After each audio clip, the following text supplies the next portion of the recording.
Very good morning student. तो चलो आज हम चैप्टर नंबर 1 स्टार्ट करते हैं। ऑलरेडी मैंने चैप्टर नंबर 2, 3, 4 कंप्लीट किया है। Now will turn to the chapter number 1 जो है accounting standards and financial reporting. तो आज हम देखेंगे अकाउंटिंग स्टैंडर्ड 3, जैसे कि हमने एसवाई बीकॉम में भी देखा था। देखो accounting standard 5 depreciation, prior profit, अगर आपको याद रहेगा तो ये स्टैंडर्ड्स हमने कुछ सीखे थे। सो यहाँ पे भी आपको टीवाई में स्टार्टिंग में उन्होंने फर्स्ट चैप्टर स्टैंडर्ड्स के बारे में दिया है। तो इसमें हमें 3 स्टैंडर्ड कवर करने हैं। तो पहले हम करेंगे अकाउंटिंग स्टैंडर्ड 3 जो कि रिलेटेड है with cash flow statement. Okay, so let's start now. सबसे पहले अकाउंटिंग स्टैंडर्ड्स क्या होते हैं? तो accounting standards provide framework and norms. मतलब क्या है कि अकाउंट सपोज फॉर एग्जांपल कि दो कंपनी वही फ्रेमवर्क, वही रूल्स नॉर्म्स फॉलो करने चाहिए, तब जाके वो दो कंपनी में कंपैरिजन होगी। वरना ये एक कंपनी कुछ और फॉलो कर रही है, दूसरी कंपनी कुछ और फॉलो कर रही है, तो हम उसे कंपैरिजन नहीं कर सकते हैं। सो दैट इज व्हाई क्या हुआ है, अकाउंटिंग स्टैंडर्ड क्या प्रोवाइड किया है, एक फ्रेमवर्क किया है। मतलब कुछ उन्होंने रूल्स एंड रेगुलेशन हमें एक फ्रेम करके दिए हैं, उसके ही बीच में हमें क्या करना है, हमारा बिजनेस या हमारा अकाउंटिंग सिस्टम है वो फॉलो करना है। सो accounting standard provide framework and norms to be followed in accounting so that financial statement of different enterprises become comparable। अभी मैंने वही कहा, दोनों कंपनी अगर वही फ्रेमवर्क में नॉर्म्स में चलती है तो ही हम कंपेयर कर सकते हैं। सेकेंड एग्जांपल मैं देती हूँ, आप पुणे यूनिवर्सिटी के हो तो आपकी कंपैरिजन किसके साथ होगी, पुणे यूनिवर्सिटी के ही बच्चे के साथ होगी कि XYZ सपोज शुभम है उसे 80% मिला है और कोई समीर है उसे 82 मिला है, तो वी विल कंपेयर। अब इसमें से कौन अच्छा है, किसको अच्छे मार्क्स मिले, why it is so, because all both comes under one framework and norms. Got it? क्योंकि रूल सेम है, पेपर पैटर्न सेम होगा, पेपर चेकिंग सेम होगा। So accounting standard provide framework and norms to be follow in accounting. Okay, now अब Kohler ने क्या कहा है, तो accounting standard are code of conduct means how to behave imposed by the customs laws professional bodies for the benefit of public accountant and accounts generally। ठीक है, तो ये डिजाइन किया जाता है लॉ से, प्रोफेशनल बॉडीज बनी होती है और फिर लोग डिसाइड करते हैं कि कौन सा स्टैंडर्ड हमें अप्लाई करना है। So this is a code of conduct, that means behaviour, how to behave. Understood? So जब आपको अगर उन्होंने कुछ शॉर्ट नोट में कहा कि अकाउंटिंग स्टैंडर्ड एक्सप्लेन करो, तो पहले आपको ये डेफिनेशन, थोड़ा सा ये मीनिंग, फिर डेफिनेशन आपको एक्सप्लेन करना है। Accounting standard are written policy documents issued by the expert accounting body. जैसे यहाँ पे कहा professional bodies, all professional body, बड़े बड़े जो प्रोफेशनल होते हैं वो एक साथ आते हैं, एक्सपर्ट्स एक साथ आते हैं, डिस्कस करते हैं एंड फिर एक वो रिटर्न पॉलिसी डॉक्यूमेंट्स रेडी करते हैं। ठीक है, एक तो एक्सपर्ट करता है, नहीं तो गवर्नमेंट और regulatory body. Converting the aspect of recognization, measurement, कैसी ट्रीटमेंट होनी चाहिए अकाउंट में, प्रेजेंटेशन कैसा होना चाहिए, डिस्क्लोजर कैसा होना चाहिए, everything is decided and that is all return policy.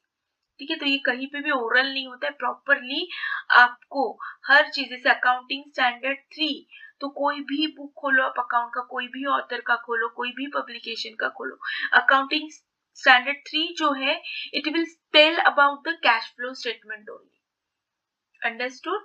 Now will see the need for accounting standard. क्यों हमें ये अकाउंटिंग स्टैंडर्ड AS की जरूरत है? तो of course to promote better understanding of financial statement. हर कोई प्रॉपर्ली रूल वाइज चलेगा तो हमें बेटर अंडरस्टैंडिंग होगा। To help accountant to follow uniform procedure. कहीं पे भी जाओ आप, पूना में जाओ, मुंबई में जाओ, दिल्ली में जाओ, हमारे एटलीस्ट इंडिया में सेम प्रोसीजर फॉलो होगी, प्रैक्टिस होगी। What it next, to facilitate meaningful comparison. Comparison जरूरी है, जैसे मैंने अभी दिया, पुणे यूनिवर्सिटी के दो बच्चों का ही कंपैरिजन कर सकते हैं हम, एक यूएसए बच्चा और एक पुणे यूनिवर्सिटी, ऐसे कंपैरिजन नहीं कर सकते because both are in different situation. तो ये दोनों एक फ्रेमवर्क में होना चाहिए, तब जाके हम कंपैरिजन करेंगे. So it's easy for comparison. To enhance the reliability, of course अगर एक्सपर्ट ने रिटर्न इशू किया है तो एक रिलायबिलिटी होती है. एक्सपर्ट्स जब कहता है उसके लिए कमिटी बैठती है, एक्सपर्ट्स बॉडी आती है, डिस्कशन होता है, प्रॉपरली रेगुलेटरी बॉडी होती है, तो हमें भी उस पर भरोसा रखना होता है कि yes this is all decided by the experts. So it enhance मतलब इंक्रीज, रिलायबिलिटी मतलब भरोसा. ठीक है. To meet the legal requirement, of course court, हमारे बहुत सारे काम होते हैं, तभी भी हमें ये अकाउंटिंग स्टैंडर्ड हेल्प करते हैं. तो देखो शॉर्टकट के लिए आप पहले मीनिंग लिखो, फिर एक डेफिनेशन लिखो, और फिर ऐसे नीड फॉर अकाउंटिंग स्टैंडर्ड लिखो, एंड फिर अकाउंटिंग स्टैंडर्ड 3 जितने अकाउंटिंग स्टैंडर्ड है उसके बारे में थोड़ा थोड़ा लिखो. तो हो गई आपका एक शॉर्ट नोट. ओके, सो इसका स्क्रीनशॉट निकालो, लर्न करो. ओके, नाउ अभी अकाउंटिंग स्टैंडर्ड 3 क्या है. अकाउंटिंग स्टैंडर्ड तो देखा कि क्या है. Now will move to the accounting standard 3. It's connected और related with cash flow statement, CFS. इसका शॉर्ट फॉर्म याद रखना है, CFS. That means cash flow statement. Summarise the amount of cash and cash equivalent entering and leaving the company. मतलब simple सी बात है, आपके फर्म में कितनी कैश एंटर करती है और कितनी कैश लीव करती है, मतलब comes in and goes out. ठीक है. Cash and cash equivalent. अब कैश का तो नाम सुना है आपने, लेकिन कैश इक्विवेलेंट मतलब क्या. तो कुछ ऐसी इन्वेस्टमेंट है लेस देन 3 months जो कैश का काम करती है इमीडिएटली, मतलब वो कैश दिखती नहीं है. ऐसी कैश जैसी गांधी जी का फोटो होता है ना, यहाँ पे सिल्वर गोल्डन ऐसी ये होती है, ऐसी कैश दिखती नहीं आंखों से हमें. लेकिन कुछ जैसे कि मनी ट्रेजरी है और बहुत सारे हमारे हैं, आगे की एग्जांपल दिए है मैंने. So that all comes under cash equivalent, मतलब वो कैश का काम करते हैं. ठीक है. हमारे पास कैश नहीं रहेगी तो भी हम उसको यूज कर सकते हैं. फर्म यूज कर सकती है. सो हाउ मच कैश और cash equivalent enter and live, ये हमें एक रिकॉर्ड करना पड़ता है, एक स्टेटमेंट बनाना पड़ता है, उसे कहते हैं कैश फ्लो स्टेटमेंट. ठीक है. डोंट वरी, धीरे धीरे समझ में आ जाएगा जैसे जैसे हम आगे बढ़ेंगे. The CFS, cash flow statement, highlight the company's cash management, including how well it generate the cash. तो कैश फ्लो क्या हाईलाइट करता है, क्या फोकस करता है कि कैश मैनेजमेंट कैसी है, ये कंपनी कैश मैनेजमेंट प्रॉपरली कर रही है या नहीं. क्योंकि of course cash comes in, अगर 2 लाख है तो कैश गोज आउट 1 लाख होना चाहिए, तो ही जाके हम बोल सकते कि यस हमारे पास कैश बैलेंस है. उल्टा तो नहीं हो सकता है. सो हमें ये हाईलाइट करता है, ये हमें बताता है कि ये XYZ कंपनी अपनी कैश मैनेजमेंट कितनी एफिशिएंटली कर रही है. Okay. This financial statement complements the balance sheet and income statement. So it is just work like a balance sheet and the income statement. ना बैलेंस शीट भी पता है आपको, इनकम स्टेटमेंट भी पता है. सो फाइनेंशियल स्टेटमेंट ये एक जुड़वा भाई है, हम ऐसे कह सकते हैं. कैश फ्लो स्टेटमेंट एक जुड़वा भाई है किसका, बैलेंस शीट का एंड इनकम स्टेट का. ये दोनों जो काम करते हैं ना, वही ये काम करता है. ठीक है. सो ये एक उसका एक सप्लीमेंट्री हो सकता है, कॉम्प्लीमेंट्स हो सकता है. The main components of CFS. अब कैसे इसको डिवाइड करना है, तो ये 3 एक्टिविटी में डिवाइड होता है. Operating activity, investing activity and financial activity. So अब ऑपरेटिंग क्या है, इन्वेस्टिंग क्या है एंड फाइनेंशियल क्या है, तो आगे की इसमें देखते हैं. 2 मेथड्स है, direct and indirect method. Don't worry, आपको ये ऐसे कुछ बोलेंगे नहीं कि यही मेथड से करो, मतलब इतना इंपॉर्टेंट नहीं है. आपको डायरेक्टली दिया जाएगा डायरेक्ट मेथड, और usually they use the direct method. Let's see क्या होता है. ये 2 चीजें हैं, ये आपको प्रैक्टिकल जब हम करेंगे, इस पे के कुछ उन्होंने प्रैक्टिकल प्रॉब्लम्स दिए हैं, तब जाके समझ में आएगी. ठीक है. तो लेकिन ये याद रखना है आपको, 3 कंपोनेंट्स है. That means cash flow get divided among 3 activity, operating activity, investing activity and financial activity. अब ये किसको एप्लीकेबल है, who can prepare cash flow statement. हर कोई कैश फ्लो स्टेटमेंट बना सकता है क्या? मतलब रास्ते पे कोई तो छोटा सा किराना माल का दुकान है वो बना सकता है क्या कैश फ्लो? या कोई वड़ा पाव सेल कर रहा है वो बना सकता है क्या? या कोई बड़ी कंपनी होनी चाहिए? तो ये स्टैंडर्ड किसके लिए एप्लीकेबल है? तो first, which have turnover more than ₹50 crore. देखो जब अगर उन्होंने शॉर्ट नोट पूछी आपको कि right short note on standard accounting standard 3, तो आपको ये सब लिखना है कि accounting standard is related with cash flow statement. जो जो पीछे मैंने लिखवाया है ये सब आपको पूरा की पूरा लिखना है, ठीक है। दिस एप्लीकेबल, तो किसके लिए एप्लीकेबल है?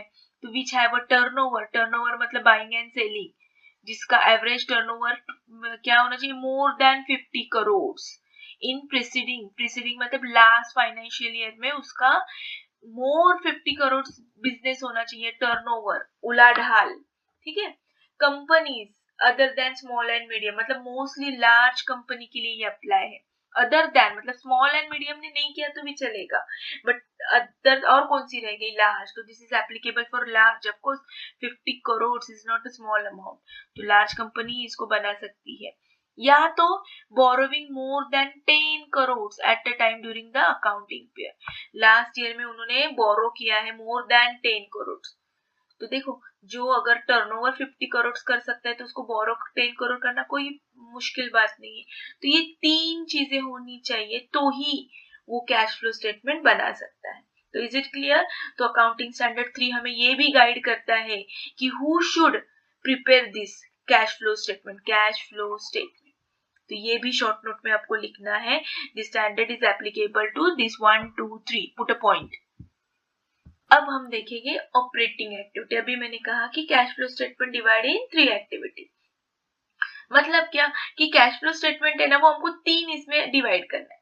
For example purchasing the machinery, ठीक है, ये ट्रांजैक्शन है तो हमको किस में डालनी है? ऑपरेटिंग में डालनी है, फाइनेंस में डालनी है, second is investing and third is financing, ठीक है। तो हमें किस में डालनी है? इंटरेस्ट पेड, तो फिर हमको किस में डालना है? परचेज मशीनरी, तो हमको किस में डालना है? पेड सैलरी, तो हमें किस में लिखना है? ठीक है, तो ये सब डिसाइड होता है ये 3 में। So now will see the example operating activities में क्या क्या इंक्लूड है। तो सिंपल सी बात है, बिजनेस से रिलेटेड जो एक्टिविटी होगी that is called operating activity. For example आपका बाइंग एंड सेलिंग गुड्स है, तो जो भी पैसा आएगा सेल से, सर्विस से, वो होगा आपका ऑपरेटिंग इनकम, मतलब operating activity. Income tax paid, of course interest payment, payment made to supplier, अब सप्लायर भी, सप्लायर मतलब क्रेडिटर्स, डेटर्स, पैसे आना फ्रॉम डेटर्स, पेमेंट देना to suppliers. So this all are related with the business, directly business से related है। फिर salary और वेजेस पेड करना है एम्प्लॉइज को, अगर इन लोग ही नहीं रहेंगे तो प्रोडक्शन होगा क्या? एंड प्रोडक्शन किससे रिलेटेड है? बिजनेस से। अगर प्रोडक्शन नहीं होगा तो बिजनेस आगे बढ़ेगा नहीं। सो ऐसे एक्सपेंसेस जो हमारा बिजनेस बढ़ाने में हमें हेल्प करते हैं या डायरेक्टली रिलेटेड होते हैं, directly we can say direct expenses, rent payment, of course factory का रेंट होगा, ऑफिस का रेंट होगा, any other types of operating expenses, ठीक है। कौन से भी एक्सपेंसेस जो बिजनेस के लिए मस्ट है, उसके बिना बिजनेस होगा ही नहीं ऑपरेट, वो सब आएंगे ऑपरेटिंग एक्टिविटी में। तो थोड़ा सा ये इसमें के 3-4 पॉइंट लर्न करो, क्योंकि हमें ये प्रैक्टिकल प्रॉब्लम में भी आने वाले हैं। कुछ कुछ क्वेश्चन ऐसे वो पूछेगी ऑब्जेक्टिव में भी कि ये एक्टिविटी बता दो किस किस में बाइफरकेट होती है, whether it comes operating activity, whether it comes under investing activity और whether it comes financial activity. तो you have to remember this, कहीं तो शॉर्ट नोट लिख दो आप, ठीक है। जैसे ऑपरेटिंग वैसे इन्वेस्टिंग। अब इन्वेस्टिंग में क्या होगा? तो सिंपल आपको याद रखना है, जब जब हम फिक्स एसेट खरीदेंगे इंक्लूडिंग इंटेंजिबल, इंटेंजिबल क्या है? Goodwill, patent, okay, so this are intangible, copyright. So this all जो भी आप पेमेंट करोगे, परचेज करोगे फॉर फिक्स एसेट, ठीक है, वो आएगा इन्वेस्टमेंट एक्टिविटी। और क्या, अगर आप परचेज करते हो तो इन्वेस्टमेंट एक्टिविटी, अगर आप डिस्पोजल करते हो, सेल करते हो, सोल्ड करते हो फिक्स एसेट, तो भी इन्वेस्टमेंट एक्टिविटी, ठीक है। Then share, warrants, instrument of other enterprises, ठीक है। हम मतलब कुछ कंपनी इन्वेस्टमेंट कोई और कंपनी के शेयर्स में करती है, वारंट्स में करती है, डिबेंचर्स में करती है, तो वो भी तो उनकी एक इन्वेस्टमेंट होती है ना। So all investment, all fix asset जो भी रहेगा, इट कम्स इन्वेस्टिंग एक्टिविटी। उन्होंने इन्वेस्ट किया अपना पैसा, तो ये 3 पॉइंट याद रखो। Now next turn to the financial activity. अब फाइनेंशियल एक्टिविटी बहुत सिंपल है। आप आपके शेयर करते हो, सेल करते हो, रिडम्पशन करते हो, इशू करते हो अपने कंपनी के, लॉन्ग टर्म लोन पेमेंट करते हो, डिविडेंड इंटरेस्ट रिसीव्ड या पेड करते हो, it all comes under financial activity. Okay, so please ये लर्न करो, उसके बिना आपको ये नहीं आएगा। और शॉर्ट नोट में ये काम आएगा, छोटे छोटे प्रैक्टिकल्स ऑब्जेक्टिव्स पूछेंगे वो 1-2 मार्क्स की, उसमें काम आएगा। ओके, तो आपको ये अच्छे से कहीं तो लिख कर लेना है एंड डिसाइड करना है कौन सी एक्टिविटी में कौन सी ट्रांजैक्शन जाएगी। चलो, now will start the problem. अभी तक हमें थ्योरेटिकल पार्ट देखा, फटाफट करते हैं प्रैक्टिकल। दिखने में तो बड़े दिखते हैं, लेकिन ये बहुत आसान है। अब क्या पूछा है उन्होंने, देखो, from the following trading and profit and loss. Of course this is a trading account, this is a profit and loss, already 11-12 में हमने पढ़ा है। ठीक है, so I am not going to explain this trading account क्या है, profit and loss क्या है। सो अगर नहीं पता है तो देख लो मेरे 11th एंड 12th के फाइनल अकाउंट्स के लेक्चर। ओके, तो चलो, तो 31st मार्च दिया है, क्या बोला है हमको, calculate net cash flow from operating activity as per the direct method. ठीक है, तो उन्होंने बोला है, जैसे अभी हमने देखा financial activity, investment activity, operating, तो उन्होंने बोला हमें सिर्फ इतना ही बताओ कि कौन सी ऑपरेटिंग एक्टिविटी की वजह से आपके पास कैश है। तो सबसे पहले ऑपरेटिंग मतलब related with the production, related with the business, related with the operator. ठीक है, तो और वो भी क्या, कैश, कैश फ्लो चाहिए उनको, उधारी वगैरह वाला नहीं। कितनी एग्जैक्टली कैश आई, कितनी एग्जैक्टली कैश गई, यही उनको फाइंड आउट करना है। तो ये दिया है उन्होंने और ये सॉल्यूशन दिया है। तो कैसे, देखो सॉल्यूशन कैसे बनाना है आपको। सो ये लिखना है, statement showing calculation of net cash flow in the books of कमेट जो दिया है वो। ठीक है, ऐसे पर्टिकुलर। तो ऑफकोर्स पहले इनकम लिखेंगे माइनस एक्सपेंसेस। अब इनकम भी कौन सा लिखेंगे हम लोग, ऑपरेटिंग इनकम, और एक्सपेंसेस कौन सा लिखेंगे, ऑपरेटिंग एक्सपेंसेस। तो चलो, इनकम मतलब क्रेडिट साइड है, तो सेल, सेल कितना हुआ है, 10 लाख। लेकिन हमें सिर्फ किस पे फोकस करना है, ओनली कैश रिलेटेड। तो हमारे पास कैश कितनी आई, 9 लाख, तो हमने 9 लाख लिख दिया। अब अगेंस्ट उसके हमने एक्सपेंसेस क्या किया, तो एक्सपेंसेस हमने परचेज किया, उसमें भी क्रेडिट को बिल्कुल जगह नहीं है कैश फ्लो में। तो हमने सिर्फ परचेज जो कैश बेसिस पे किया है वो कितना किया है, 6 लाख, तो लिखो यहाँ पे 6 लाख। देन वेजेस, हमने वेजेस कितना पेड किया, लिखो यहाँ पे वेजेस।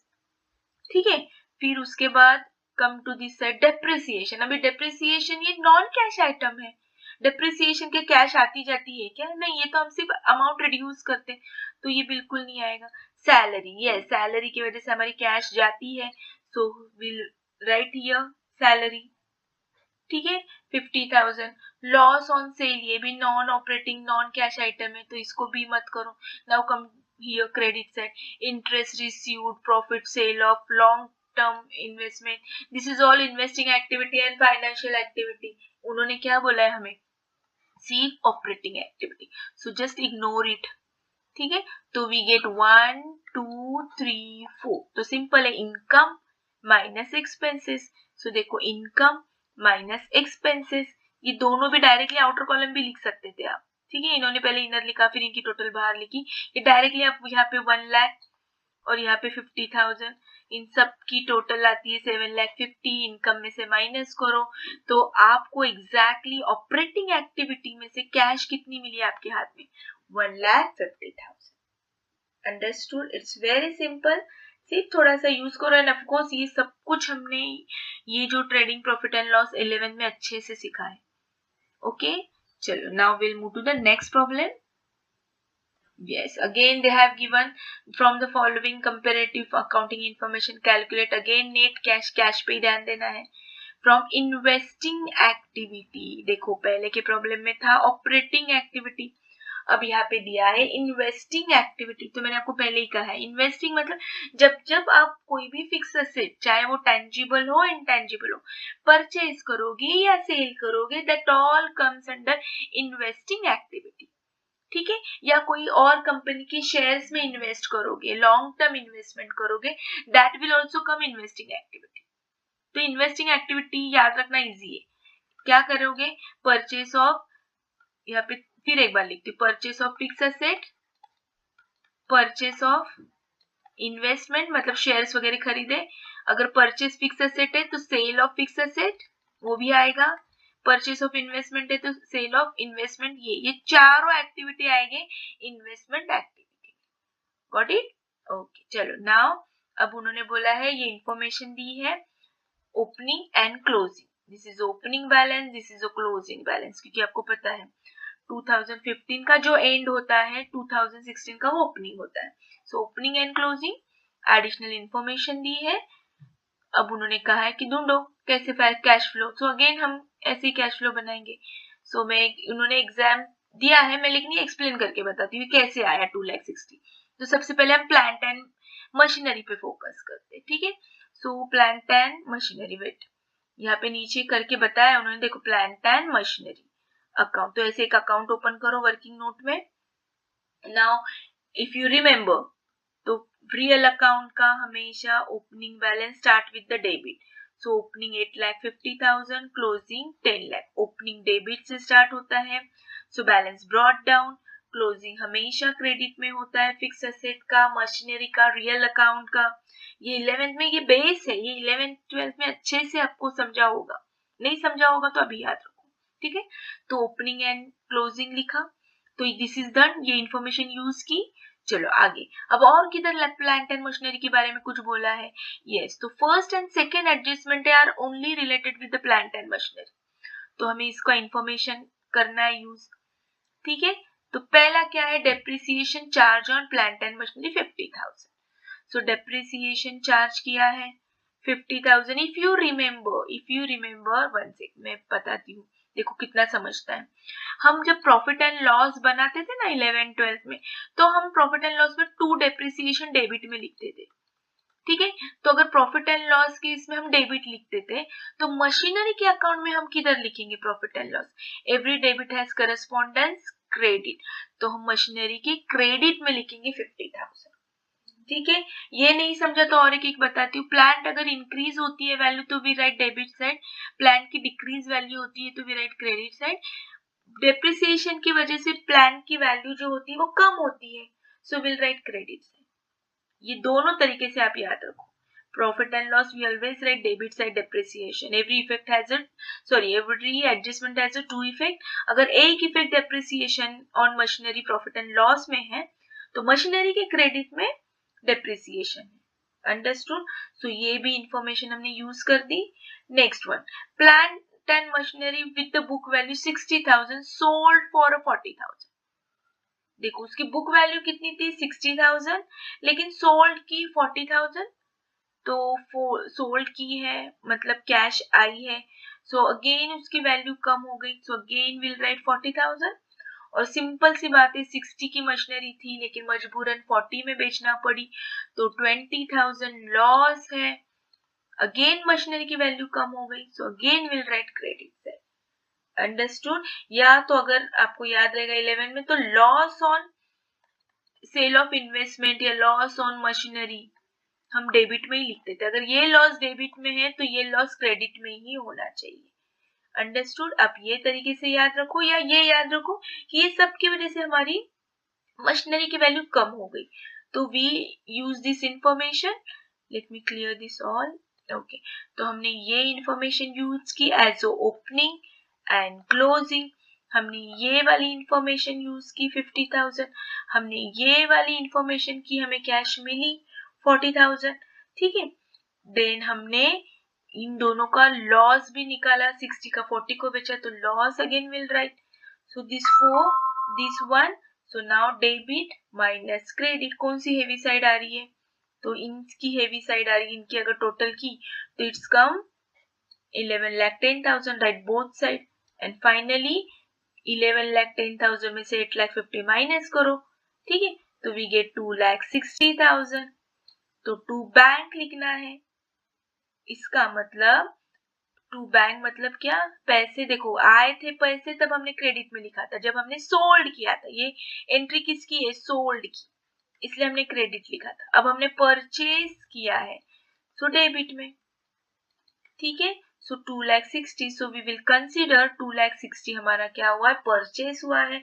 और कोई भी इन्वेस्टमेंट, कोई भी एसेट हम परचेज करते हैं तो वो तो कैश फ्लो में आता है।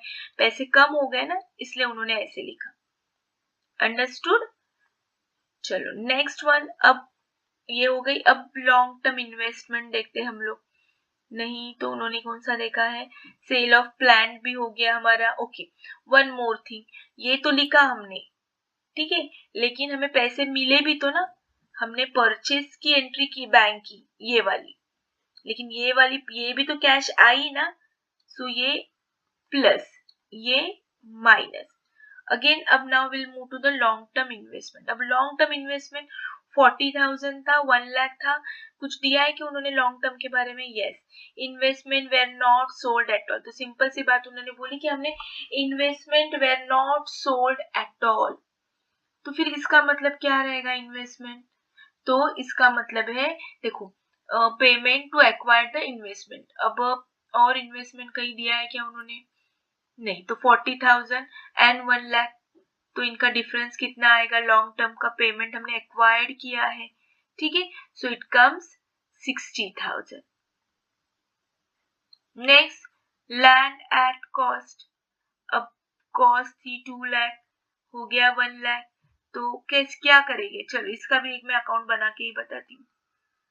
देखो लैंड एंड बिल्डिंग, ठीक है, ये डेबिट है, ये क्रेडिट है, ठीक है। ये लैंड एंड बिल्डिंग अकाउंट है। तो यहाँ पे ओपनिंग, बोलो ओपनिंग लैंड एंड बिल्डिंग का कितना होता है, 2 लाख। सो 2 लाख। क्लोजिंग कितना है, बाय क्लोजिंग कितना है, 1 लाख। अब इंफॉर्मेशन क्या दी है, थर्ड वाले एडजस्टमेंट पढ़ो। Land and building sold at profit 60,000, तो प्रॉफिट कितना हुआ उन्हें, 60,000, ठीक है, to profit on sale. If you remember machinery account देखो, मशीनरी अकाउंट, मशीनरी का लॉस किधर लिखा था हमने, मशीनरी का लॉस हमने कहाँ पे लिखा है, यहाँ पे देखो। तो लॉस अगर क्रेडिट में तो प्रॉफिट डेबिट में। लैंड में हमें प्रॉफिट हुआ है तो प्रॉफिट हम डेबिट में लिखेंगे लैंड एंड बिल्डिंग के, ठीक है। सो अब करो कैलकुलेट। अब और कुछ इंफॉर्मेशन दी है कि देखो उन्होंने, आई डोंट थिंक कुछ दी है। चलो now we close the account. So which side comes heavy, debit क्या क्रेडिट, ऑफ कोर्स मुझे तो डेबिट ही दिख रही है, 2,60,000। So write here 2,60,000। किधर कम है, तो 2,60,000 माइनस 1 लाख, तो कितना आएगा, 1,60,000। तो ये 1,60,000 को हम क्या बोलेंगे, बाय बैंक। इसका मतलब क्या, हमें पैसे मिले 1,60,000, ठीक है। सो यहाँ पे देखो उन्होंने किया है 1,60,000, सी 1,60,000, ठीक है। तो कभी पैसे आए कभी पैसे गए। जब आए हैं तो हमने विदाउट ब्रैकेट लिखा, जब गए हैं पेमेंट किया है परचेज किया है तो ब्रैकेट में लिखा है। ऐसे नहीं लिखना है तो आप ऐसे भी लिख सकते हो, ठीक है। अगर ये आप कंफ्यूज हो रहे हो कि कैसे लिखना है तो ठीक है, मैं और एक तुमको मेथड बताती हूँ, इजी वाला। पहले हम क्या करेंगे, इनकम वाला लिखेंगे। सो ऐसे कैश फ्लो स्टेटमेंट बनाओ, ठीक है। यहाँ पे लिखो इन the books of Dabur limited statement showing calculation of net flow from investing activity, ये सब लिख दो। फिर ऐसे 2 कॉलम बना दो। तो पहले हम क्या लिखेंगे ना, यहाँ पे हेडिंग लिखेंगे कैश फ्रॉम, क्या बोला है उन्होंने, इन्वेस्टिंग एक्टिविटी, ऐसे हेडिंग बनाएंगे। फिर हम पहले जो कैश आई है ना, इनकम, वो वाले लिखेंगे। कहाँ कहाँ पे हमको देखो इनकम आया है, यहाँ पे देखो इनकम कहाँ पे आ गया है हमें इनकम, वन सेक, इनकम ये मिला जब हमने प्लांट सेल किया और हमें ये मिला जब हमने लैंड सेल किया। ठीक है, तो ये दोनों पहले हम लिखते हैं इनकम बोल के 40,000 एंड 1,60,000। ठीक है, सो राइट हियर पहले हम लिखेंगे receipt from sale of machinery कितना 40,000, फिर रिसीट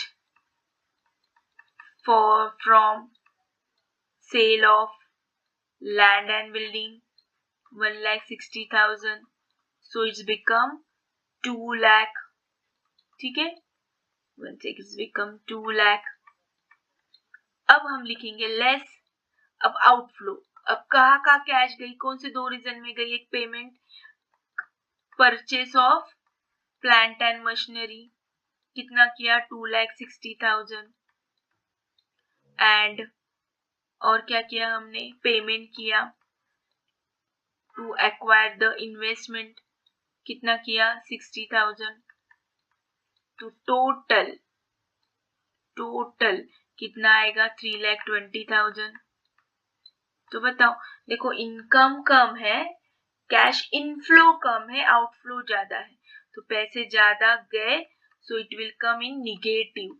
देखो इसकी प्लस है, ये माइनस किया है, तो 2 लाख में से 3,20,000, तो आंसर कैलसी पे करो, 2 लाख माइनस 3,20,000, कैलसी पे आंसर आएगा 1,20,000। So that is why put in the bracket. So this is a net cash flow from investment activity. तो पैसा आया कम है, इन्वेस्टमेंट एक्टिविटी से गया ज्यादा है। तो आप इस तरीके से भी बना सकते हो या फिर ऐसे भी बना सकते हो, as you wish. Got it? चलो हम नेक्स्ट टर्न होते हैं। आया तो ऐसे क्वेश्चन आ सकता है, चलो नहीं तो ये ऐसे छोटे छोटे ऑब्जेक्टिव में पूछेंगे। क्या पूछा है देखो, एग्जाम्पल से इरास्मिक लिमिटेड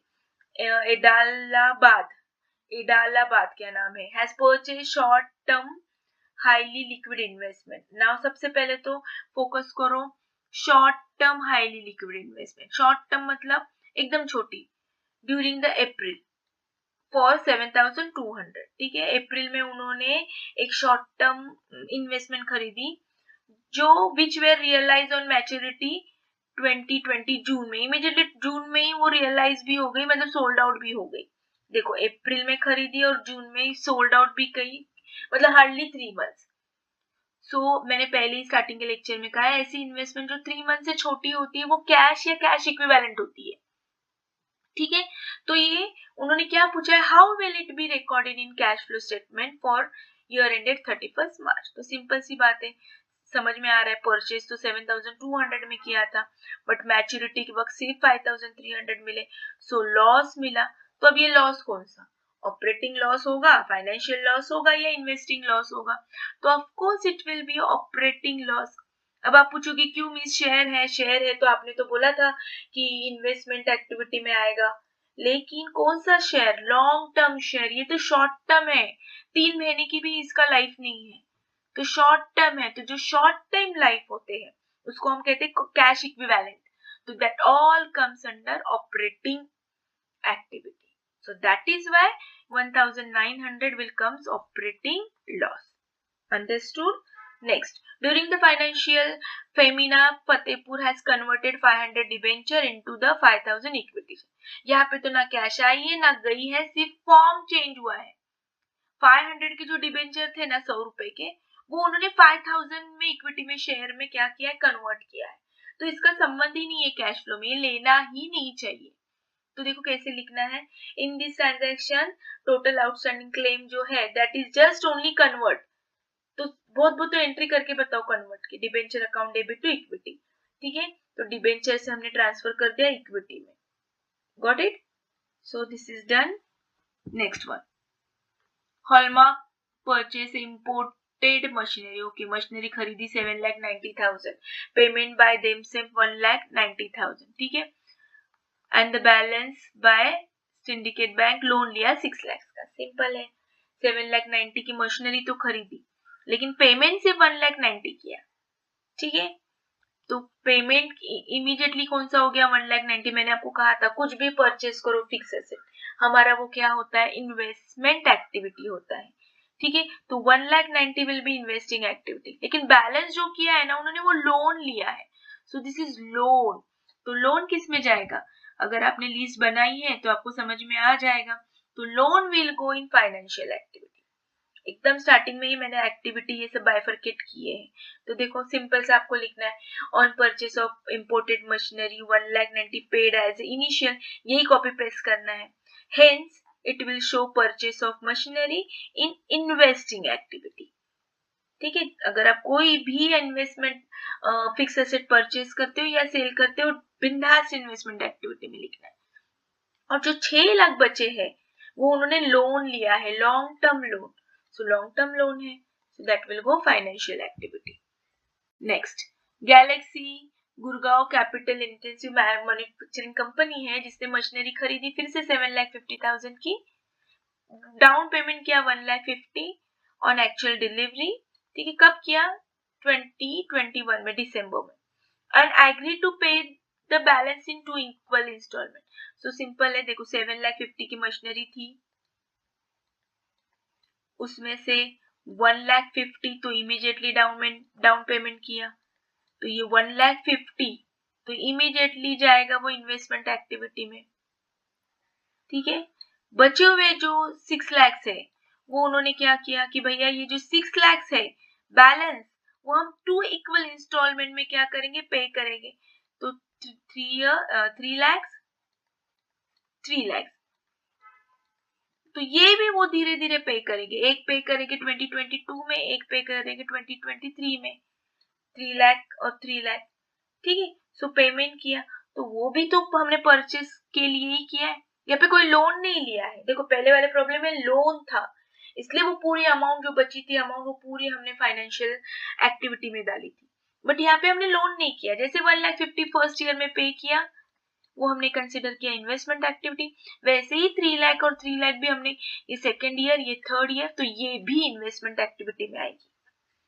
ठीक है, लेकिन उस पे जो हम इंटरेस्ट पे करने वाले हैं, इंटरेस्ट, तो ये do you remember interest payment किसमें है?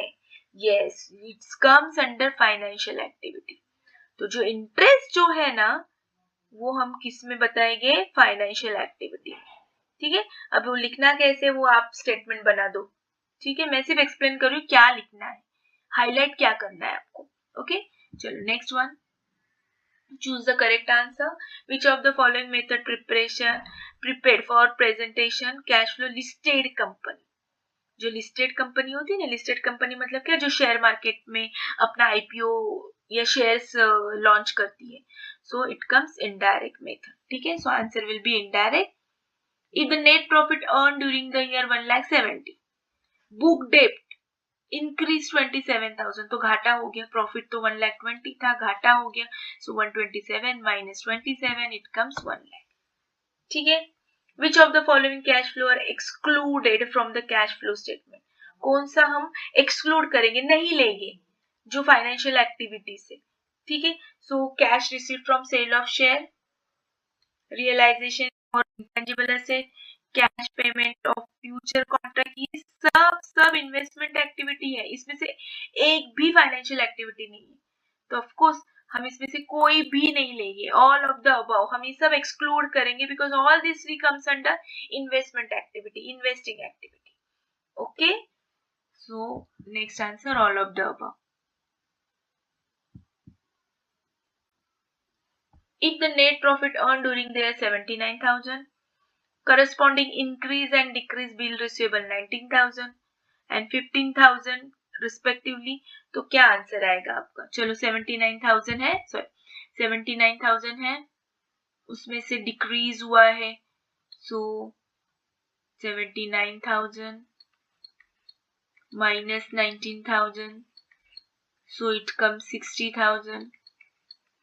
और साइमल्टेनियसली हमारा ये इंक्रीज हुआ है, तो 60,000 में 15,000 ऐड करो, so it comes 75,000, so answer will be 75,000।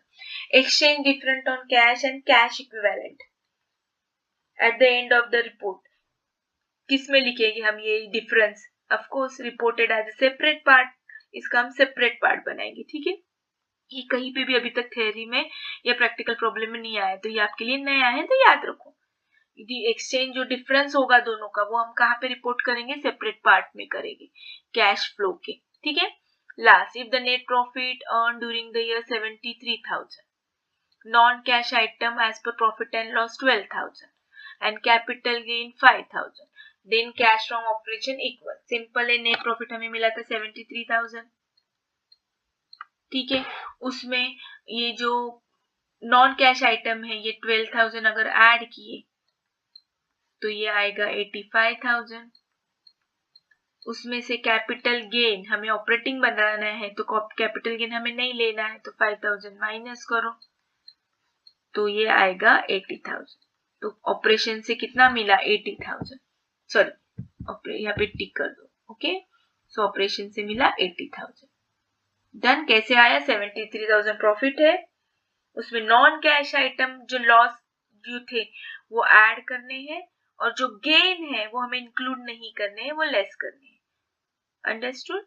So it comes 80। इसको ये दोनों थोड़े करके जाओ।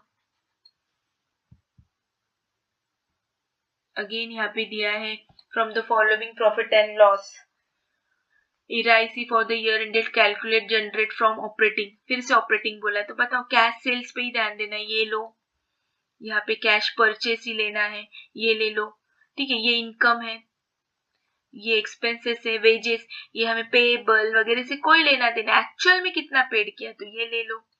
सैलरी, ये प्रीपेड पेबल कुछ लेना देना नहीं, हमें एक्चुअल से लेना है तो ये ले लो। प्रिंटिंग स्टेशनरी एक्चुअल पेमेंट हुआ है, ले लो। एडवर्टाइजमेंट ले लो। डेप्रिसिएशन नॉन कैश आइटम है। इनकम टैक्स हम बाद में लेना है, लेना तो है, ये भी ऑपरेटिंग ही है, लेना तो है लेकिन इसको बाद में माइनस करना है। ऑफ कोर्स इनकम टैक्स सब होने के बाद माइनस करते हैं। पेटेंट राइट ऑफ है, under writing commission right of है, नॉन कैश आइटम है, तो हमें क्या लेना है, ये वाले। क्रेडिट में क्या लेना है, कमीशन रिसीवेबल, ऑफ कोर्स नहीं, रिसीवेबल है ना, हाँ रिसीव्ड होता, ईडी होता तो कैश लेते। Dividend of course non operate, ये ऑपरेटिंग है ही नहीं, प्रॉफिट ऑपरेटिंग है ही नहीं, तो देखो हमें सिर्फ क्या लेना है यहाँ पे। अगेन सी मैं क्लियर करके फिर एक बार बताती हूँ, सिर्फ हमें कौन से आइटम लेने हैं, ऑपरेटिंग वाले, वो भी कैश से रिलेटेड। सो ये इनकम होगा, ये माइनस क्या क्या माइनस होगा, cash purchase, wages, salary, printing and advertisement, ठीक है। तो इसमें से ये 5 जो आइटम है वो माइनस होगी। तो देखो सिंपल सा बना लो, देखो 87,350 इनकम, उसमें से ये सब माइनस, विल गेट 16,280 एंड फिर लास्ट में इनकम टैक्स माइनस करना है, तो इनकम टैक्स ये लास्ट में माइनस करना है, ठीक है। यहाँ पे ऐसे खास अलग से बनाना है, लेस इनकम टैक्स, एंड फिर हमें पैसे मिले 13,880। नाउ आई थिंक ये लास्ट क्वेश्चन है, explain the brief importance purchase of cash and cash equivalent. दिया है, मैंने आपको भी बताया है, कैश इक्विवेलेंट जो शॉर्ट टर्म होती है, for example treasury bill, short term deposit, commercial paper, ठीक है, कॉल मनी, सर्टिफिकेट। अगर फाइनल अकाउंट किया होगा ना बैंकिंग अकाउंट का तो आपको ये समझ में आया होगा, कॉल मनी, कमर्शियल बिल, ये हमने उसमें यूज किया है वर्ड, ठीक है। तो थोड़ी सी ये लिख दो। अब यहाँ पे बोला है, if net profit earn during the year 61,750, decrease in current asset 10,170 and decrease in current liability 6,920, क्या माइनस और क्या प्लस। सिंपल है, एक ट्रिक बताती हूँ। करंट एसेट है ना ए, करंट एसेट अगर डिक्रीज होगा, एसेट अगर डिक्रीज होगा तो हमें ऐड करना है, ठीक है। तो ये जो 61,750 है उसमें हम 10,170 ऐड करेंगे तो कितना आएगा, 0,89170 190। और अगर डिक्रीज करंट एसेट ऐड करते तो decrease current liability of course minus करनी है, तो माइनस करो 6,920। तो देखो आंसर क्या आएगा, 0,0,0 एंड 670 कितना, 65 समथिंग। देखो एक बार कैलकुलेट करो, ठीक है। सो आंसर, सॉरी 1 सेकंड, ठीक है। सो आंसर हमारा आई थिंक ये आएगा, ठीक है, 65,000। ये थोड़ा सा कर दो calculation, you will come to know, ठीक है। कैलकुलेशन करेक्ट है तो कैसे याद रखोगे, असेट अगर डिक्रीज होगा, असेट अगर डिक्रीज होगा तो क्या, कौन सी स्पेलिंग बनती है, ऐड की तो ऐड करना है, तो of course decrease in current liability क्या करना है, लेस करना है। चलो आगे का क्वेश्चन पढ़ो और आंसर दे दो फटाफट से, लास्ट है ये। Classify interest received is consider as a financial activity when it is received by the company. ठीक है, जब हम फाइनेंशियल दूसरे कंपनी से रिसीव्ड करते कॉल इन एरियर्स बोल के, तब हमें क्या करना होता है, वो एज ए फाइनेंशियल एक्टिविटी में इंक्लूड करना है। इसको भी स्टार मार्क करो और थोड़ा सा लर्न करके जाओ। चलो क्लासिफाई करो, ये क्वेश्चन आ सकता है। कौन सी एक्टिविटी ऑपरेटिंग है, इन्वेस्टिंग एंड फाइनेंशियल है? Of course purchase of goodwill, पहले का है, कुछ भी परचेस करो फिक्स एसेट, चाहे वो टेंजिबल हो इनटेंजिबल, इन्वेस्टमेंट एक्टिविटी में जाएगा, तो ये जाएगा investment activity. Allowance to employ, employ related with the business, business का खर्चा होता है। ऑपरेटिंग एक्सपेंसेस, तो ये होगा operating expenses. Payment of dividend on share, कोई भी पेमेंट करो डिविडेंड शेयर का, वो होता है फाइनेंशियली। सब दिया है स्टार्टिंग में मैंने। इनकम टैक्स रिफंड, ये भी इनकम टैक्स ऑपरेटिंग, अभी हमने माइनस किया ना लास्ट प्रॉब्लम में, तो ये ऑपरेटिंग इनकम है। Payment of preliminary expenses, preliminary expenses मतलब क्या, इट्स अ फिक्टिशियस एसेट, कौन सा भी एसेट हो, फिक्टिशियस हो, टेंजिबल हो, इनटेंजिबल हो, हमें किधर लिखना होता है, investing activity. And interest paid on short term borrowing, तो शॉर्ट टर्म बोरोविंग में जब भी इंटरेस्ट पेड करते financial. See answer is given, नीचे आंसर दिया है। ठीक है, अगर नहीं हैंडराइटिंग समझे तो ये आंसर देखो, ये आंसर ही दिया है उन्होंने। So we complete accounting standard 3। थोड़ा वीडियो बड़ा हुआ है लेकिन ठीक है, मार्क्स भी तो चाहिए। सो एंजॉय करो, लर्न करो, best of luck, have a nice day, bye bye.